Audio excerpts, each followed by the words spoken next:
Hello students, NS तथा GM classes में आपका स्वागत है। इससे पहले वाली क्लास के अंदर हमने जो टॉपिक डिस्कस किया था वो टॉपिक था आपके पास में आर एल परिपथ के अंदर प्रत्यावर्ती धारा का मान ज्ञात करना, और उसके अंदर हमने प्रत्यावर्ती धारा का मान निकाल लिया था। आपके पास में प्रत्यावर्ती धारा का मान क्या आया था? आपके पास में आई बराबर आया था आपके पास में I am sine omega T minus में फाइव, और आपके पास उसके अंदर जो प्रत्यावर्ती वोल्टा का मान था वो क्या था? आपके पास में v बराबर था V M sine omega T था। और जब इन दोनों के मध्य फेजर आरेख खींचा गया था तो फेजर आरेख की सहायता से हमें पता चला था कि आपके पास में जो प्रत्यावर्ती धारा होती है वो क्या होती है? प्रत्यावर्ती वोल्टा से फाई कोण क्या होती है? पीछे होती है। तो हम इससे ये भी बोल सकते हैं कि जो प्रत्यावर्ती वोल्टा होती है V, वो क्या होती है? प्रत्यावर्ती धारा से कितना आगे होती है? फाई कोण आगे होती है। इससे पहले हमने 3 टॉपिक डिस्कस किए थे, जिसमें आपके पास में पहला था शुद्ध प्रतिरोध के अंदर प्रत्यावर्ती धारा, सेकंड था आपके पास में शुद्ध प्रेरक के अंदर प्रत्यावर्ती धारा, और थर्ड था आपके पास में शुद्ध संधारित्र के अंदर प्रत्यावर्ती धारा। और तीनों के अंदर हमने फेजर आरेख से क्या निष्कर्ष निकाला था? दोबारा से सुन लेना कि आपके पास में शुद्ध प्रेरक के अंदर जो प्रत्यावर्ती धारा और जो प्रत्यावर्ती वोल्टा होती है वो क्या होती है? समान कला में होती है। क्या होती है? समान कला में होती है। और सेकंड था आपके पास शुद्ध प्रेरक। शुद्ध प्रेरक के अंदर जो प्रत्यावर्ती धारा होती है वो प्रत्यावर्ती वोल्टा से क्या होती है? पाई बाई 2 कोण क्या होती है? पीछे होती है। या फिर इसको हम ऐसे बोल सकते हैं कि शुद्ध प्रेरक के अंदर जो प्रत्यावर्ती वोल्टा होती है वो प्रत्यावर्ती धारा से कितना आगे होती है? पाई बाई 2 कोण आगे होती है। थर्ड था आपके पास में शुद्ध संधारित्र। तो शुद्ध संधारित्र के अंदर आपके पास में जो प्रत्यावर्ती धारा है वो प्रत्यावर्ती वोल्टा से कितना पीछे होती है? आपके पास में शुद्ध संधारित्र के अंदर जो प्रत्यावर्ती धारा है वो प्रत्यावर्ती वोल्टा से पाई बाई कोण क्या होती है? आगे होती है। और इसको हम दूसरे तरीके से बोलना चाहे तो क्या बोल सकते हैं कि शुद्ध संधारित्र के अंदर जो प्रत्यावर्ती वोल्टा होती है वो प्रत्यावर्ती धारा से कितना पीछे होती है? पाई बाई 2 कोण पीछे होती है। फिर उससे आगे हमने जो टॉपिक पढ़ा था कि आर एल परिपथ के अंदर प्रत्यावर्ती धारा, तो आपके पास आर एल परिपथ के अंदर जो प्रत्यावर्ती धारा आई थी उसके अंदर हमने फेजर आरेख से क्या निष्कर्ष निकाला था कि आपके पास में जो प्रत्यावर्ती धारा है वो प्रत्यावर्ती वोल्टा से कितना कोण पीछे होती है? फाई कोण पीछे होती है। अब इससे आगे वाला जो टॉपिक है वो टॉपिक आपके पास में आर सी परिपथ के अंदर प्रत्यावर्ती धारा ज्ञात करना। आर सी, आर का मतलब प्रतिरोध, सी का मतलब क्या है? संधारित्र के अंदर क्या करना है आपको? प्रत्यावर्ती धारा का मान ज्ञात करना है। तो इस टॉपिक को अच्छे से समझना। टॉपिक आपके पास में आरसी परिपथ में प्रत्यावर्ती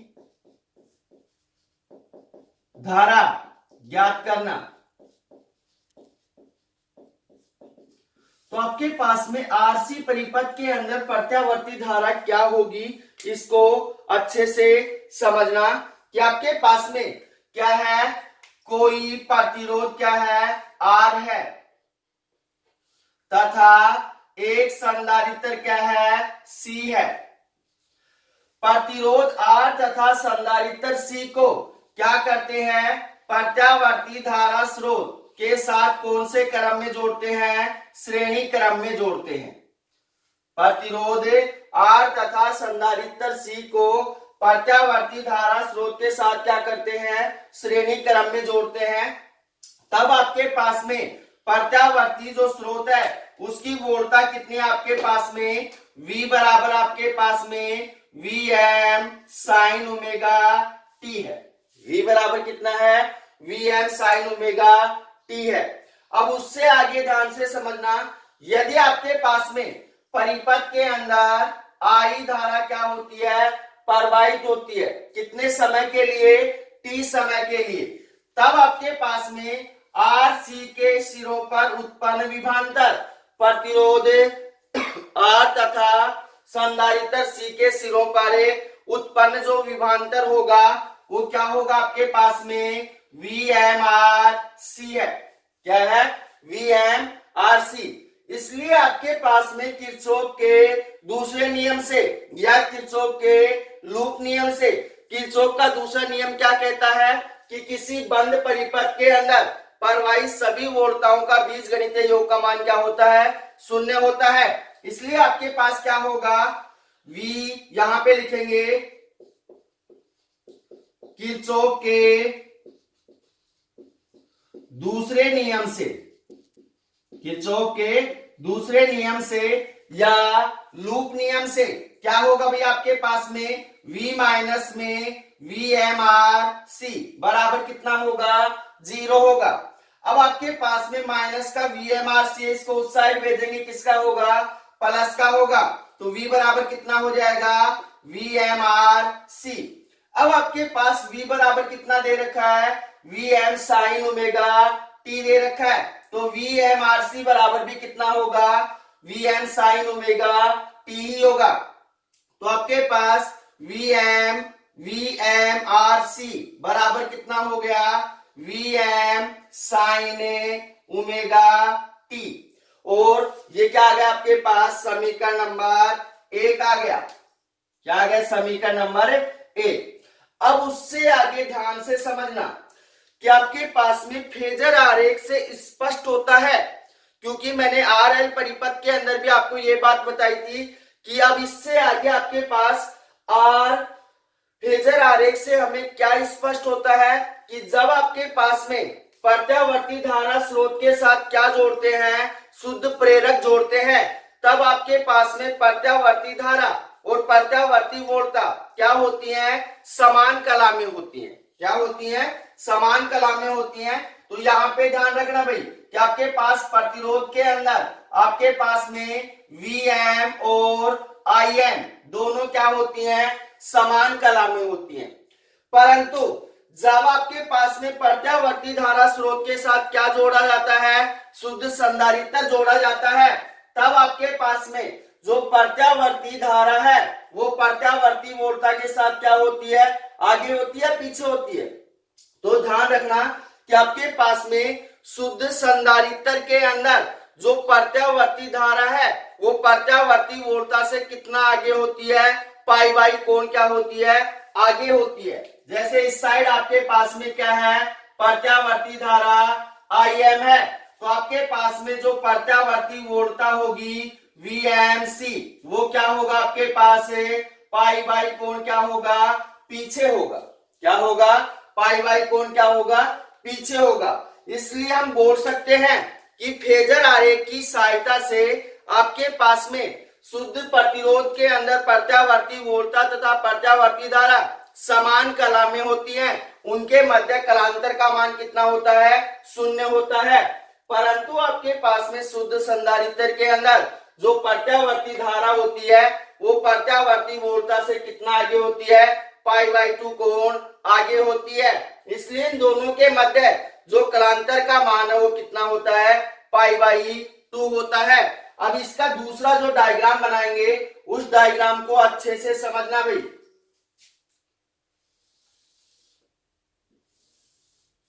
इस साइड आपके पास में क्या है, एक्स है, वाई एक्स डैश, और इस साइड क्या हो जाएगा, वाई डैश हो जाएगा। अब मान लिया आपके पास में इस साइड क्या है, प्रतिरोध आर माना है, तो आपके पास में प्रतिरोध आर के अंदर वीएम और आईएम क्या होती हैं, समान कला में होती है। तो इस साइड क्या हो जाएगा आपके पास में वीएमआर और आईएम दोनों क्या है, समान कला में है। तो इस साइड आपके पास किसका मान आ चुका है, आई एम का मान आ चुका है। अब उससे आगे ध्यान से समझना कि आपके पास में आई एम इस साइड है, तो संधारित्र सी के अंदर जो प्रत्यावर्ती वोल्टता है वो प्रत्यावर्ती धारा आई एम से कितना पीछे होती है, π/2 कोण क्या होती है, पीछे होती है, तो ये कोण कितना हो गया आपके पास में π/2 हो गया। और इस साइड क्या होगा आपके पास में VMC होगा। क्या होगा, VMC। अब उससे आगे ध्यान से समझना भाई कि आपके पास में इस साइड आ रहा है VMR और इस साइड क्या है आपके पास में VMC। तो इन दोनों का जो परिणामी है, इन दोनों का जो परिणामी है वो आपके पास में प्रत्यावर्ती धारा के साथ, किसके साथ, प्रत्यावर्ती धारा के साथ कितना कोण बना रहा है, फाई कोण बना रहा है। कितना कोण बना रहा है, फाई कोण बना रहा है।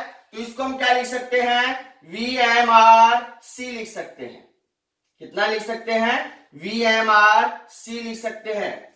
तो आपके पास यहां पे ध्यान देना कि आपके पास में इसको प्रदर्शित कर दो OA, B और C। तो आपके पास में जो OA है वो किसको प्रदर्शित कर रहा है, VMR को प्रदर्शित कर रहा है। किसको प्रदर्शित कर रहा है, VMR को प्रदर्शित कर रहा है। और जो OC है वो किसको प्रदर्शित कर रहा है, VMC को प्रदर्शित कर रहा है। किसको प्रदर्शित कर रहा है, VMC को प्रदर्शित कर रहा है।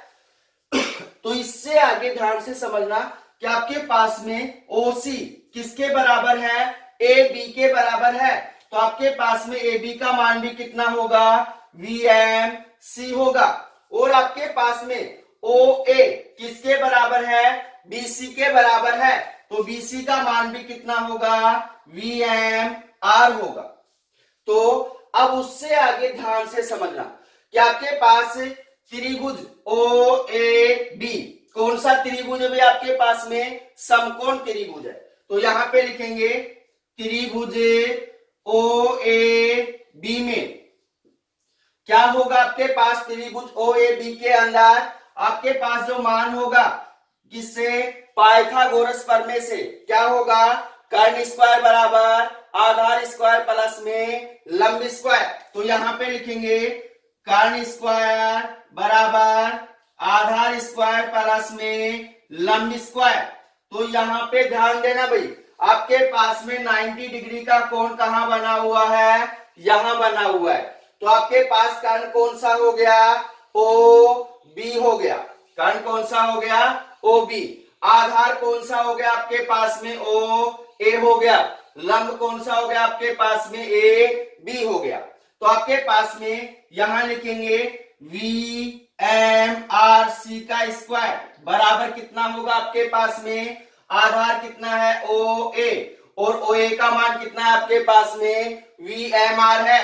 तो कितना होगा, VMR का स्क्वायर प्लस में लंब कितना है, AB का क्या हो जाएगा, स्क्वायर। AB का मान कितना है, VMC। तो क्या हो जाएगा, VMC का स्क्वायर। अब उससे आगे ध्यान से समझना, यह आ गया आपके पास क्या, समीकरण नंबर 2। समीकरण नंबर 2। अब उससे आगे ध्यान से समझना आपके पास में समीकरण 2 से आगे कि आपके पास में जो प्रतिरोध होता है उसके अंदर आपके पास में जो प्रत्यावर्ती वोल्टा है VMR बराबर कितना होता है आपके पास में, IM इंटू कितना होता है, R होता है, IM इंटू R। और आपके पास में जब शुद्ध क्या लगाया जाता है, संधारित्र लगाया जाता है, तब उसके अंदर आपके पास में VMC बराबर क्या होता है आपके पास में, IM इंटू कितना होता है, XC होता है। IM बराबर VMC बराबर कितना हो गया, IM इंटू कितना हो गया, XC हो गया। अब इसके अंदर ध्यान देना क्योंकि ये मान मैं पहले निकलवा चुका हूं, जब मैंने टॉपिक पढ़ाया था कि शुद्ध प्रतिरोध के अंदर, वहां पे आपके पास में IM बराबर कितना आया था, VMR बटे R आया था। और शुद्ध संधारित्र के अंदर कितना, IM बराबर कितना आया था, VMC बटे कितना आया था, XC। यहाँ XC क्या है, प्रतिबाधा है। क्या है, प्रतिबाधा, या इसको हम बोल रहे थे धारित्य प्रतिघात। तो आपके पास में दोनों मान उठाकर इस समीकरण के अंदर डालेंगे तो आपके पास क्या मान होगा, VMRC का स्क्वायर बराबर आपके पास VMR का मान कितना है, IMR है, तो यहां डालेंगे IMR का होल स्क्वायर प्लस में VMC का मान कितना है, IMXC है, तो क्या हो जाएगा आपके पास में IMXC का होल स्क्वायर। तो यहां दोनों के ऊपर क्या है, होल स्क्वायर है, खोलेंगे इसको तो आपके पास क्या होगा, VMRC बराबर कितना हो जाएगा, IM square R square plus में IM स्क्वायर XC स्क्वायर। दोनों के अंदर से क्या कॉमन आ रहा है, IM स्क्वायर कॉमन आ रहा है, बाहर निकाल लो तो क्या होगा आपके पास में VMRC का होल स्क्वायर बराबर हो जाएगा IM square into R square plus में XC स्क्वायर। हमें मान किसका निकालना है, IM का मान निकालना है, तो आपके पास में IM का मान निकालेंगे, इस मान को क्या करेंगे, इस साइड भेजेंगे, तो आपके पास में IM स्क्वायर बराबर कितना होगा, VMRC का स्क्वायर बटे कितना हो जाएगा, R स्क्वायर प्लस में XC स्क्वायर। मान किसका निकालना है, IM का निकालना है, तो इस साइड क्या जाएगा, अंडर रूट जाएगा, तो IM बराबर कितना होगा आपके पास में अंडर रूट VMRC का स्क्वायर बटे कितना हो जाएगा, R स्क्वायर प्लस में XC स्क्वायर। अब आपके पास में VMRC का क्या है, होल स्क्वायर है, ये अंडर रूट से क्या होगा, बाहर आ जाएगा, परंतु R स्क्वायर प्लस में XC स्क्वायर क्या रहेंगे, अंडर रूट के अंदर रहेंगे, तो क्या होगा आपके पास में IM बराबर हो जाएगा VMRC बटे कितना हो गया आपके पास में under root R square plus में XC स्क्वायर।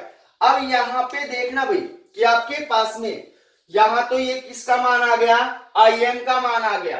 अब इससे आगे हम किसका मान निकालेंगे, कलांतर मान निकालेंगे।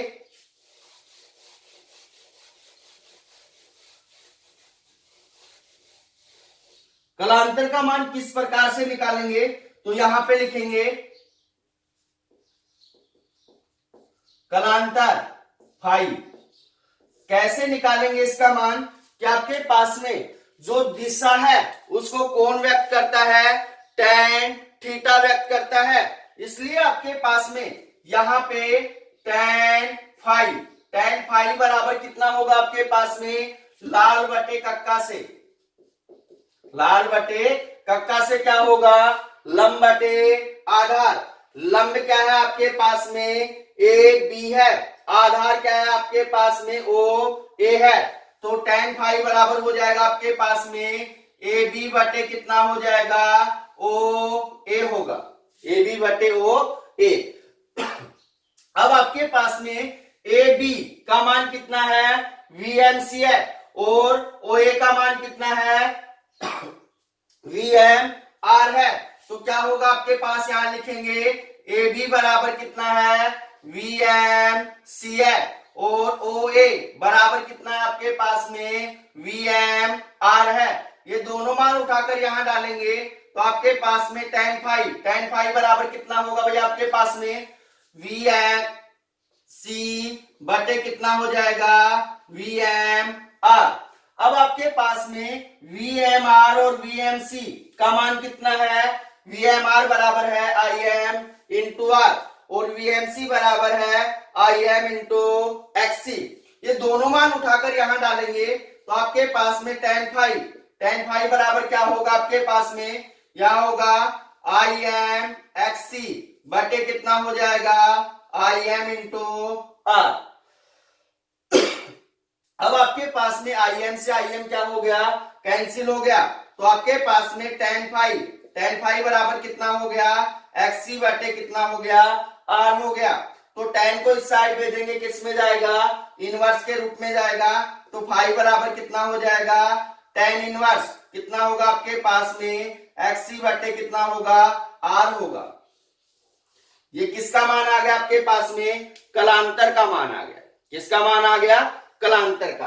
अब उससे आगे हम क्या करते हैं कि प्रत्यावर्ती वोल्टा और प्रत्यावर्ती धारा का मान निकालेंगे तो आपके पास प्रत्यावर्ती वोल्टता का मान तो आपके पास कितना था, V बराबर Vm साइन ओमेगा टी था।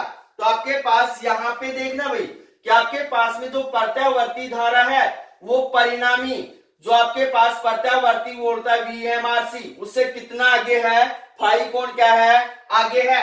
तो यहाँ पे आपके पास में लिखेंगे प्रत्यावर्ती धारा बराबर कितना होगा आपके पास, I बराबर Im का मान क्या है, VMRC बटे अंडर R स्क्वायर प्लस में x स्क्वायर कितना हो जाएगा आपके पास, साइन कितना होगा ओमेगा टी प्लस में क्या होगा, फाई होगा, प्लस में क्या होगा, फाई। अब इन दोनों के मध्य क्या खींचेंगे, गिराफ खींचेंगे। तो गिराफ किस प्रकार से आएगा उसको अच्छे से समझना।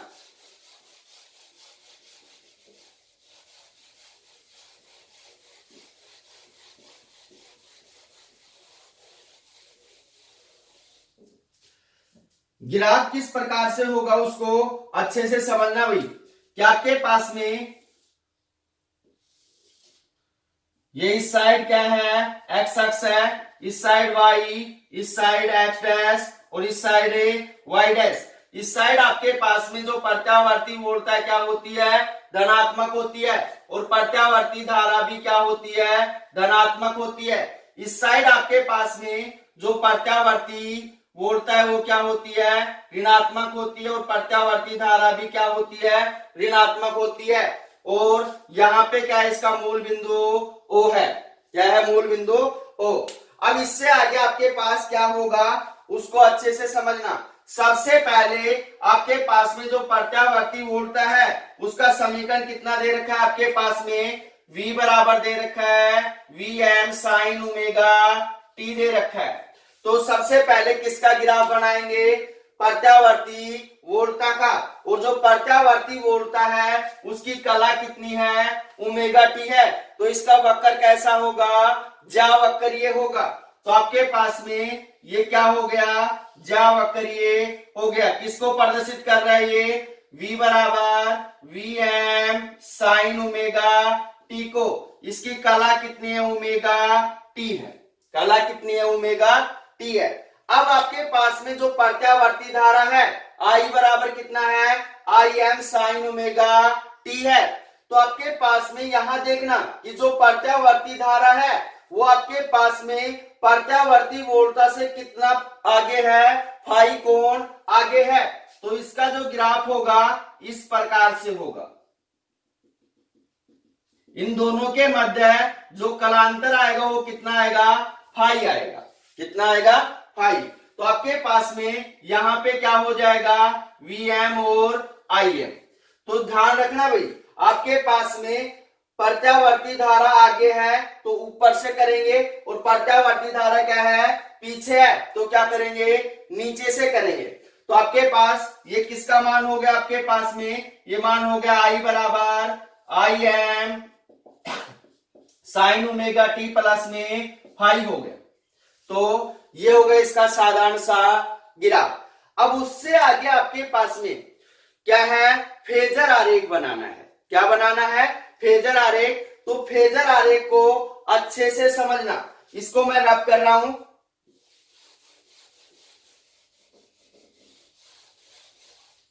फेजर आरेख क्या होगा, आपके पास में